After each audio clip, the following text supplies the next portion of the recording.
Today we're going to get the electronic lead screw wired up in a proper enclosure and permanently installed on the lathe.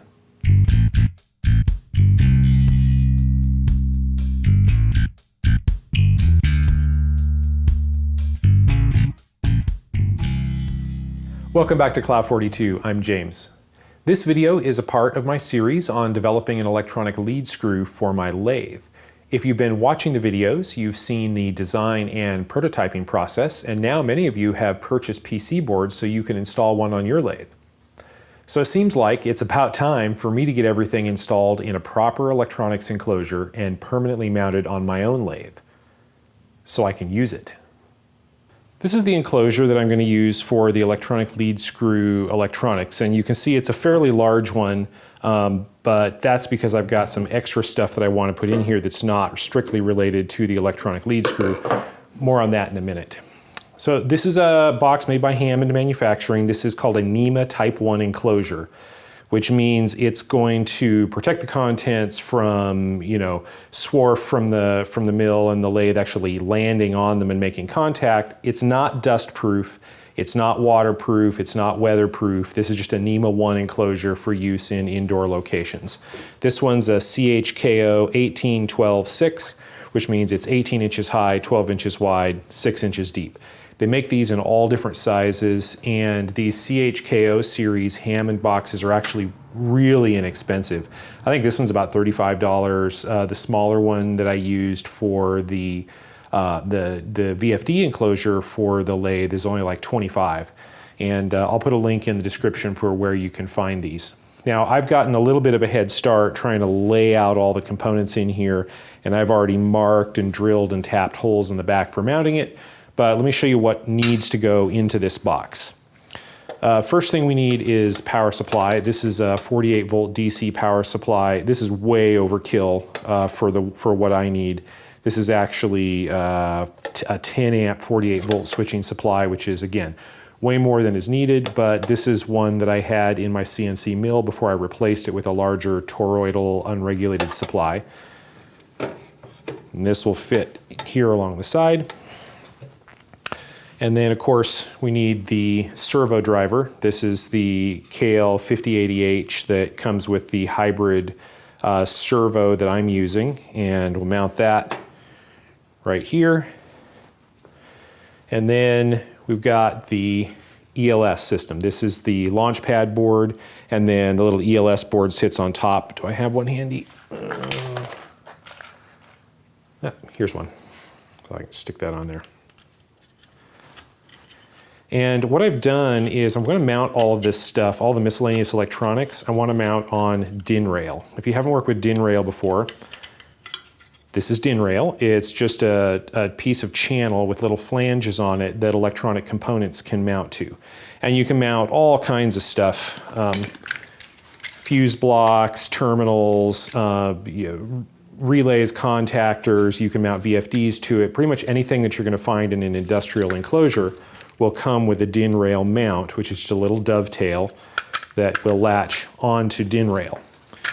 And so to make mounting a lot of my miscellaneous electronics easier, I've 3D printed little DIN rail mounts. And I found this on Thingiverse. Again, if you look in my Thingiverse page, you'll see all of the parts that I used in this build.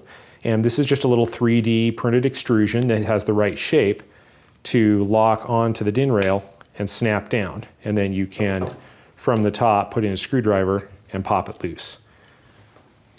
So I've just printed a couple of those, put them on the back, put holes in the right place, drilled and tapped for, actually 3D printed the holes and tapped them for M3. And then that'll allow this whole board to just go right on the DIN rail and snap down, and we'll mount the DIN rail up here out of the way.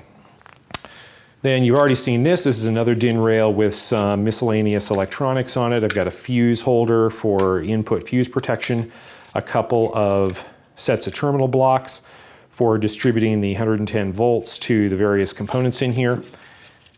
Let me pop these off so you can get a closer look at how these work. Now these are, get these unlocked from one another. This is an individual DIN terminal block. This one has 2 terminals, so there's 2 screws in the top here. You can just reach in with a screwdriver and tighten down these 2 clamps. And so it's got a wire opening in each side, so you can just pass one wire straight through. But if you gang these up, you can then get these little jumpers that you can then jumper between them and put them together into connected blocks. So in this case, I've got 3 terminals in a row that are all connected together. So if I can connect up to 6 different wires and have them all electrically connected. And these are all rated for different wire sizes and different current ratings. These are 30 amp, but though that's overkill for this application. So I got a group for the hot and a group for the neutral. And you can see the side is open and the terminals are exposed, but you can also get little covers that snap on. So the last one that would otherwise be exposed, I just snapped on a cover. Just put this on the DIN rail. Now I am going to need a couple of power supplies in here, and I'm just using wall warts for the 5 volts and another one for 12 volts to run a DC fan. And so I did exactly the same thing. I took those same 3D printed clips for the DIN rails, and I just made a little tray that will hold that power supply, and we'll just zip tie the power supply down into this tray. And so you can make these for any kind of component that you want to mount, and then it gives you the flexibility of popping those down on DIN rails. So put that down here in the bottom. Now that's all that we would need if all we were putting in here was just the electronic lead screw. You got the controller, the servo, the power supply, and some miscellaneous electronics to connect it together. But you'll remember, I also, many months ago, over a year ago, made a cylindrical grinder, made a tool post grinder for my lathe. This is that grinder, and it runs on a 48 volt DC motor. And I never did put together a proper power supply for this. Well, I got a 48 volt supply that's going to be mounted right next to the lathe, so I figured I might as well add a speed controller to this box for 48 volt DC motors, and then I'll have a built-in power supply to run the tool post grinder. So I grabbed this off of eBay. This is just a 48 volt DC motor speed controller. So this has got a pot to control the speed and a switch to control the direction that connect up to these terminals, and then you just provide power in and it provides DC out to the motor. I'm reluctant to provide a link to purchase this because when I got it, it was actually defective. There are 4 power transistors in here in parallel to handle the current rating, which is like 30 amps or something way in excess of what I need. And one of those was defective, and it was heating up and taking the whole thing down. So I ultimately figured out which one it was, pulled it off, so now I'm running this with 3. But you'll forgive me for not providing a link because I can't recommend these. Mount that right there. And then the last component in terms of just the electronics would be some cable ducting or wire ducting just to make the installation neat. So this is just standard enclosure cable ducting with fingers and openings, and they have little caps that clip on. And we'll just put some pieces of this. I've already got all this pre-cut. And this will just screw down and provide routing for the cabling. And I've thought this through. I want to have the AC cabling come in and be connected just down here in the bottom, so all the AC connections are down here on these 2 power supplies and this power supply.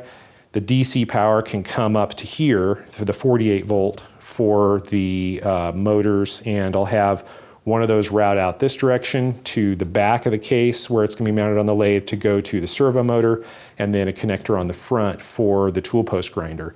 But I'm trying to keep the high current and potentially high noise motor circuits away from the electronics. So I've got them isolated all the way up here, have the connectors out the back for the encoder and the control panel, and have everything else down lower in the case. And it's not possible to keep it all separate, but that's the general idea.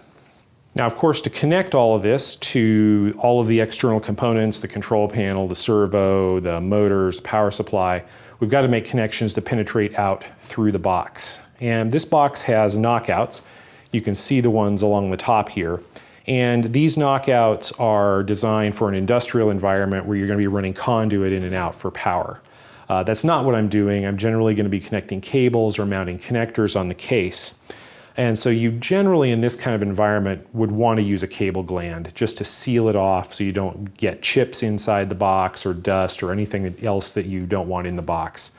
Now you can get these little cable glands all over eBay that have a little rubber seal in here. You run the cable through it, and then they have this thread to go through a hole and a nut to go on the inside of the box.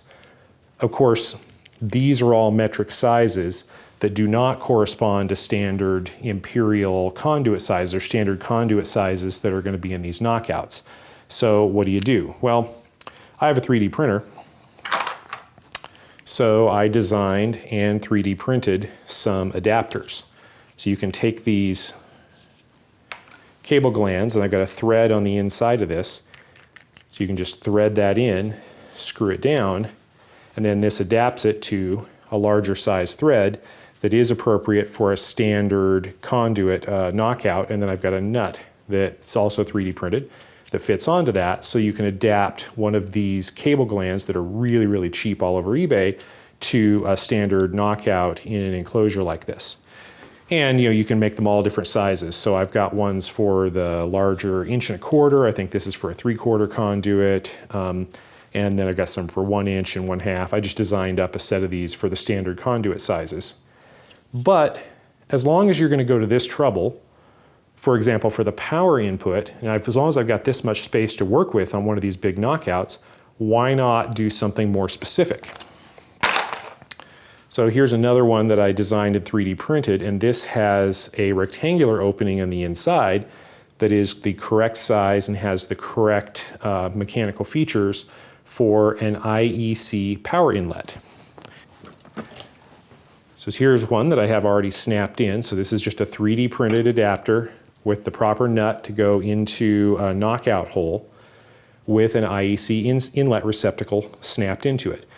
And I've already pre-terminated it, and I've got a knockout right down in this corner. So I'll go ahead and just mount this through the hole, and that'll give me a power connector on the outside of the box.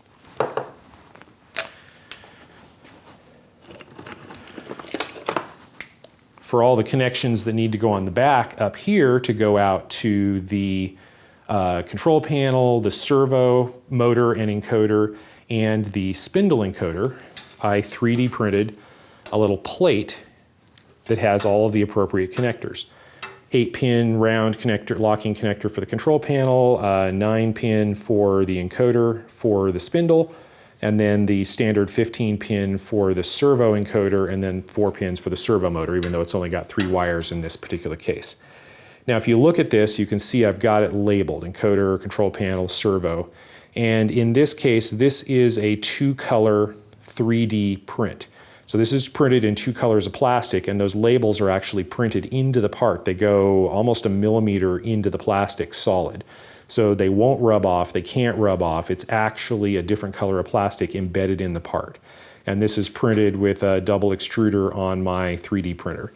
And I don't know how well you can see it. It's not perfect, but this is a really nice technique for making very durable labeled control panels in the shop. Unfortunately, the resolution is limited, and so I can't really get it small enough to do the front panel for the electronic lead screw, but it would be nice. And maybe I'll work on it, but I don't think the resolution of the printer that I have at least is sufficient. I'll do another video on specifically how to make these, because it is a little tricky to get them to come out clean, and it's a little tricky to do the design because you have to design multiple parts and fit them together. I'll do another video specifically on that process. So this will go up here in the back to have the outgoing connectors. You can see I've already got the cables pre-terminated on here, ready to plug in inside the case. And then I did another one for the front panel for the DC motor. So this is the direction rocker switch, the speed control with the power on it, and then the connector for the motor. So this will be sitting on the front of the box where it's mounted next to the lathe, and I can control the speed and the direction of the motor. And again, this will just be mounted on the front. As long as I'm 3D printing these, I'm going to be cutting a hole in the case. I also 3D printed gaskets out of flexible material, and this will just go, over the wires and stuff, and this will just mount on the back side, get the right direction, and just seal dust out of the case around the opening where this thing screws on. And then the last thing that I'm going to need for the case is cooling. We've got a power supply in here that could generate a significant amount of heat. We've got speed controllers and servo drivers that are going to need to be cooled as well. So I've got a 120 millimeter fan and a 12 volt power supply. I'll just sit right down in this tray and we'll mount the fan in this bottom corner, which then means I've got to cut a big hole in the case down here.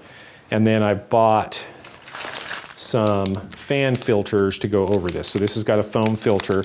The intake will be on the bottom of the case down here, and the air will be drawn in, and then I need to provide a place for that air to get out. Since it's warm air, preferably near the top. And I could put it on the top of the case, but I don't prefer to do that. I prefer to put it in the door on the front. Just the idea being that when this is mounted, I don't want openings in the top of the case that, hot chips could fall on, melt the filter, fall in. So the air will come out the front of the case, drawn in the bottom and out the front. That'll also, since the fan is on the intake, it'll create positive pressure in the case that will cause any dust to, if there's any openings, air will be blowing out. It'll keep the inside clean and keep the dust out. So I need to lay out a bunch of holes, and I'll just use the fan filters as templates for the fan. For these little plates, since I designed a gasket, I just 3D printed one in rigid material, and I'll use this as a template to mark the case, and then chop out the holes with a death wheel on an angle grinder. I was going to show that, but I really don't want to do it in the shop. I want to do it outdoors, and I've run out of daylight. It's dark, so I'm going to cut the holes, and I'll be back when that's done, and we can start assembling this thing. Okay, I got all the holes cut in the box, and I got all of the parts mounted in those holes. This is just the exit grill with the fan filter in it, so nothing can get in, but this is where the warm air will come out. And here on the bottom is the intake fan, also with a grill and a filter on it so that nothing will get in. On the back side of the box, I have the connector panel mounted. You can probably see their little red rim around the edge with the gasket behind it. And then on the front, I have the controls for the grinder motor. And so I got the connector for the motor, and then the speed control and the switch. Now inside, I've gotten back to about the point where we were before, with everything in place, except this time it's all screwed down into position. Now I had all of these panels pre-terminated before I mounted them, with the cables already soldered on and everything in place. And I did that because I wanted to do a nice job with heat shrink.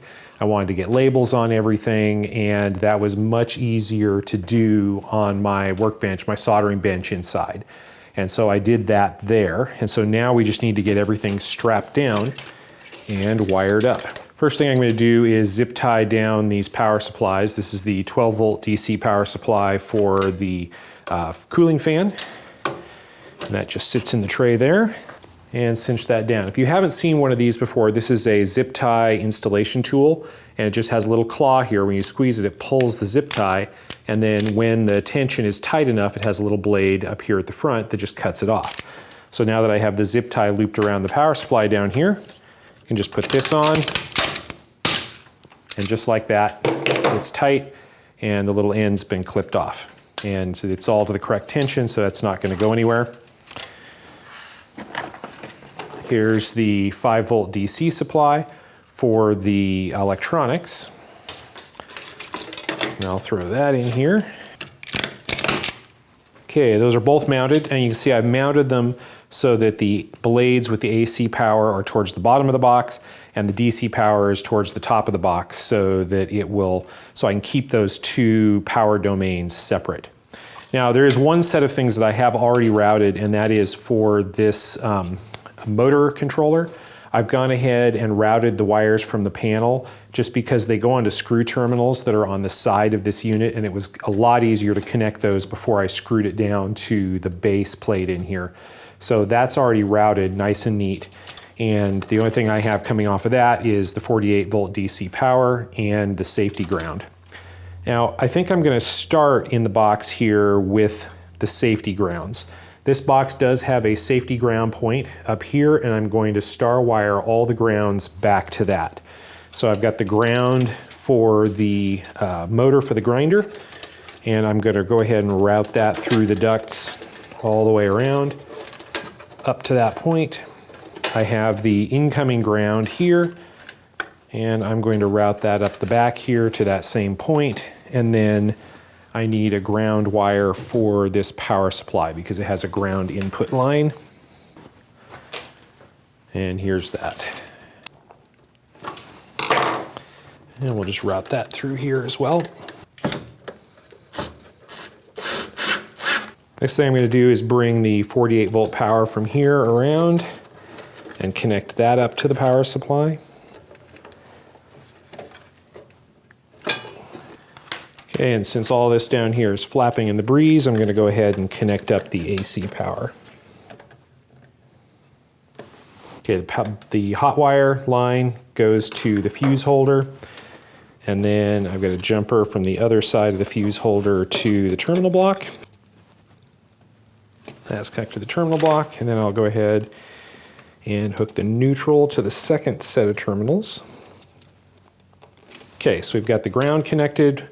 Hot goes through the fuse to the first block of terminals.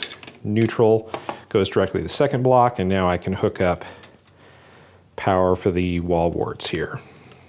Now you can see all of these have been pre-labeled. This is a little label, L for line, N for neutral, just wrapped around the wires, plus I'm using the standard color codes, so should make it easy to keep everything straight. And you can also see that I've got these crimp-on ferrules on the end of every one of these. And I showed those in a previous video with this ferrule crimping tool and the ferrules, and I'll have a link to that in the description. Now I see the AC power for the power supply here. Okay. And then I will just tuck in the wire here for the fan. And it doesn't really matter if this loops around a few times. Noise isn't a concern at all for that. And I believe that's all the wires that go up on this side. So I will go ahead and cap that. Okay. Next, I'm going to lay the power in for the 5 volt logic. And that plugs in here. Just tuck the extra cable down here where it won't be in the way and won't be next to the servo wiring, since that's probably going to be the highest noise wiring in the unit. And that should be everything down here, so I'll go ahead and cap this. And now we just need to wire the rest of this stuff up. The control panel, and then the spindle controller, or the spindle encoder. And then the last thing up here is the control for the servo driver.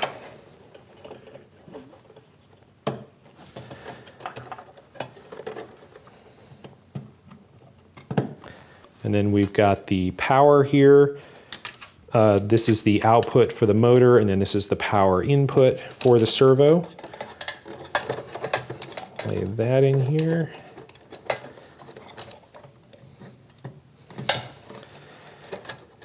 And we'll take the 48 volt power back here and put it on the power supply.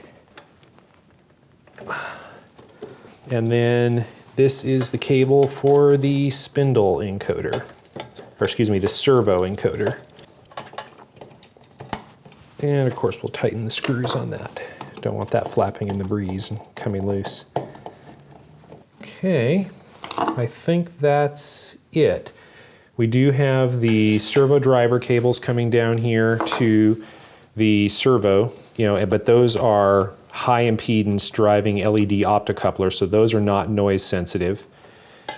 The encoder servo could potentially be, but it's a differential signal, so I suspect it's going to be largely noise immune. And then the stuff like the control panel and the encoder, the spindle encoder, are up here away from everything else. So I think that's probably about the best we can do in terms of keeping the noisy stuff away from the quiet stuff. Get that capped, and I think we're in business. Let's do a quick little bench test and just power this up, make sure nothing goes boom. Because if something goes boom, we want it to happen here on the bench where it's easy to fix. And safety glasses, just in case something pops. I don't think it will. And I'll just reach under here and plug in the power receptacle. And nothing happens because there is no fuse in the fuse holder. Now this fuse holder is designed, especially since the power is feeding in the top, so that the fuse is cold when it's open, and I can press it down and it will engage. 10 amp fuse, and power is on. I've got airflow out of the fan here. I have power lights on the servo controller, so I know the 48 volt power is there. I see my 2 lights for the 5 volt and 3 volt on the microcontroller board.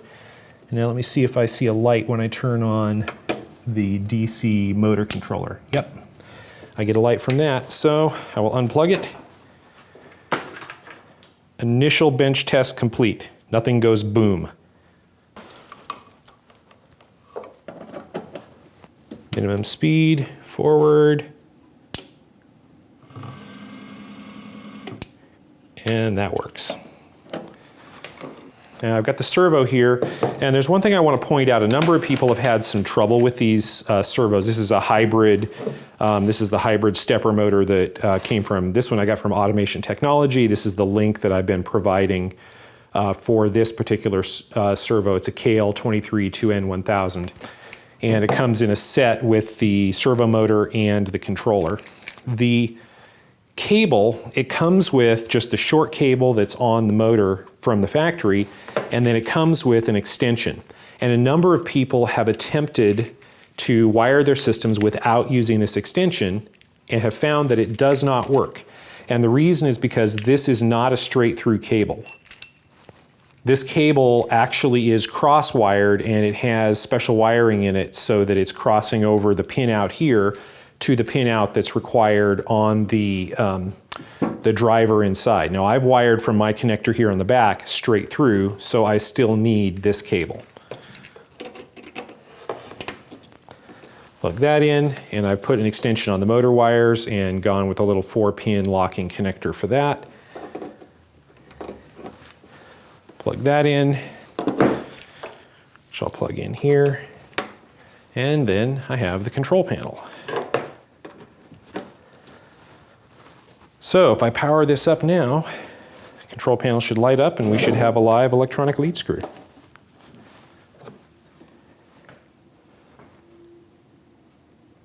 And there it is.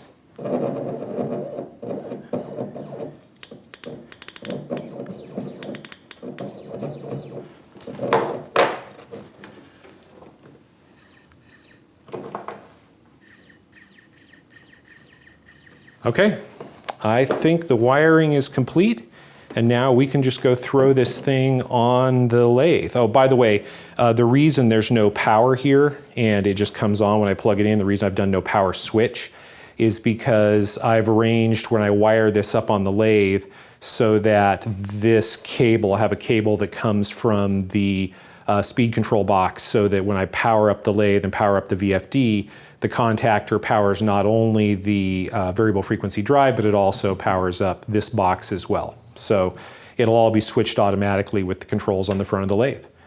So let me go get this mounted on the side of the bench underneath the lathe, and I'll bring you back when it's ready to go. Okay, I did some woodworking and got plywood sawdust all over the shop. I cut some plywood cleats and mounted them to the end of the bench here, and then screwed the enclosure into those cleats and wired everything up. So this is exactly as you saw it on the bench. I didn't have to do anything on the inside. I've got, of course, the connector panel in the back, and I've just wired everything to it. The encoder and the control panel cables come over the top, come down the back there, and I've still got the servo motor mounted on the front of the lathe, and the cables just come back here and are connected. Now these are the high voltage, high power cables for the spindle motor from the VFD. So this is going to be relatively noisy, but again, it's outside of this steel enclosure and it doesn't run parallel to any of these cables. You can see it does cross them, and that doesn't appear to be a problem. But if you're having any kind of trouble with noise, it would be good to try to keep this sort of high power cable away from the control panel and the encoder cables. But again, because we use good electrical hygiene here in the box and kept the different kinds of circuits separated, it appears to be doing fairly well. So let me close this up so the cooling fan will work properly, and let's give it a run. Now I wired the power for this box to the contactor that provides power for the VFD for the spindle motor, and that's controlled using the buttons here on the front. So open the e-stop switch and hit the start button, and it powers everything up. You can see the startup message here on the control panel. And we're set to feed at 5 thousandths. So let me go ahead and turn this all the way down, click it forward, and we're running 130 RPM. And of course we can run that as fast as we like. You can see that the servo's turning, the lead screw's turning, and I can close the half nuts and feed. We can increase the feed rate, make that a little bit more visible.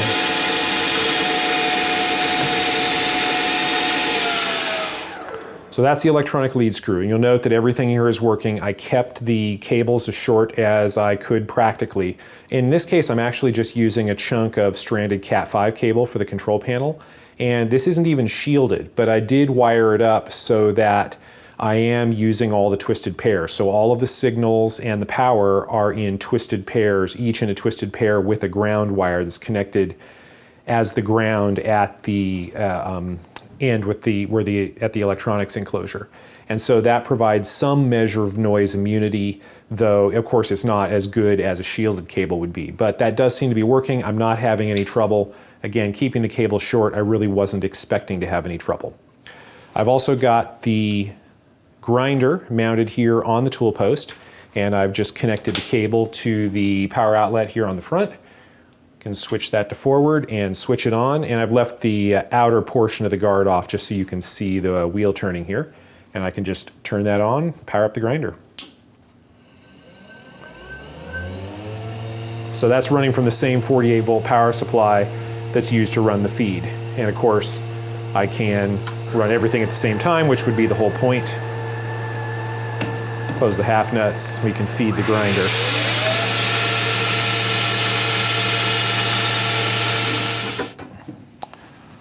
One other thing that I'm not sure if I mentioned previously is that the ground for the 5 volt circuit, we've got the 5 volt supply here, and the cable comes up and connects into the board on the lead screw controller, and then all of the logic is connected to that.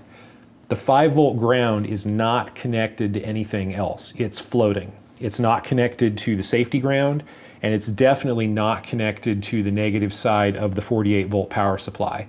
That would be a bad idea for a number of reasons, but mostly just for electrical noise.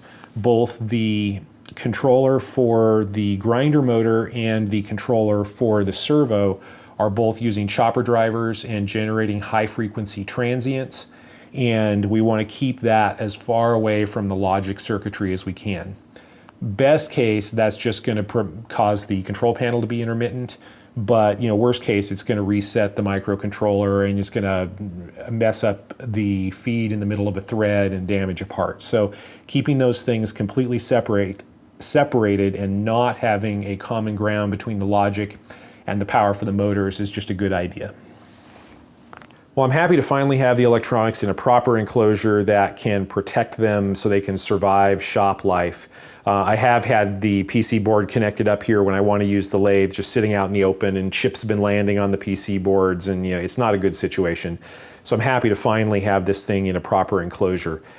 This part of the project always takes longer than I think it will. It took hours soldering and heat shrinking all the connectors and figuring out the pinouts and cutting the box. These boxes are tough, and in this case I used a combination of a drill, an angle grinder with a death wheel, and a Dremel with little twist lock cutoff wheels to finally carve out all those boxes. And again, it always takes longer than I think it will. So I'm glad to have that behind me, and I'm glad to have the lathe in usable shape. I still am using the temporary mounts for the servo and the encoder, and we'll deal with that at some point in the future, but for now the lathe is usable and that makes me happy.